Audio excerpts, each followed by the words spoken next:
गुलसन झा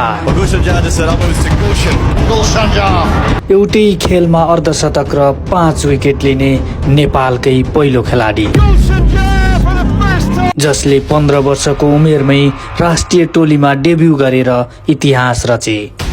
उनी विश्व क्रिकेटकै तेस्रो सबैभन्दा कम उमेरमा ओडिआई खेल्ने खेलाडी बने। यस्तो उपलब्धि नेपालका लागि पहिलो थियो। यो चमत्कारिक यात्रा कसरी सम्भव भयो?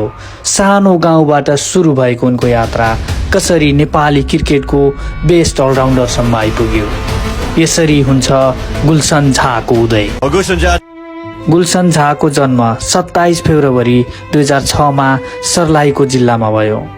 गाउँमा क्रिकेट खेल्ने सुविधा खासै थिएन, तर उनले साधारण काठका टुक्रा र प्लास्टिकको बल प्रयोग गरेर क्रिकेटप्रतिको मोह पूरा गर्थे।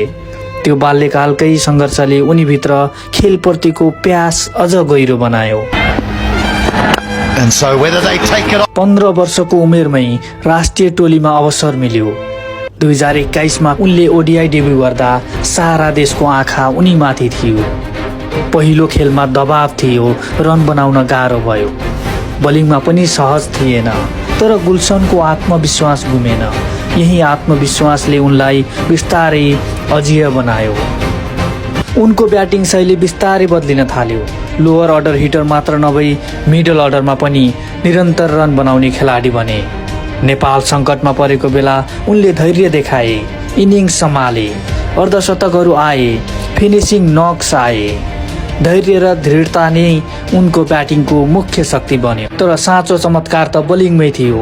गुलसनले राइट आर्म मिडियम पेसमा स्विङ र लाइन लेन्थको कला देखाए।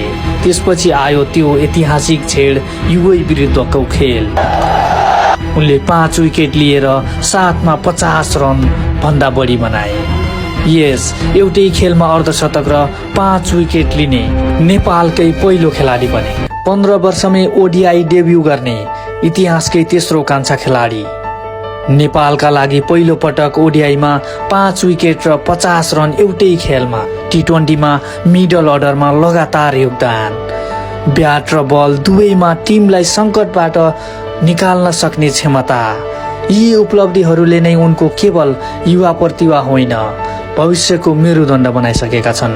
तर यो यात्रा सधैँ सजिलो थिएन। कहिले निरन्तरता हरायो, कहिले दबावमा विकेट फ्याँकियो, आलोचना पनि भोग्नु पर्यो। तर गुलसन झाको विशेषता भनेको उनी हार मान्दैनन्। गल्तीलाई पाठमा बदल्छन् र अर्को खेलमा अझ बलियो फर्किन्छन्। आज गुलसन झा केवल बलर वा ब्याट्सम्यान होइनन्, उनी पूर्ण अलराउन्डर हुन्। नेपाल सङ्कटमा हुँदा उनको ब्याटिङले टिमलाई बचाउँछ। विकेट चाहिएको बेला उनले बलिङ गर्दा जादु देखाउँछन्। उनले सिद्ध गरिसकेका छन् साँचो गेम चेन्जर भनेको यही हो।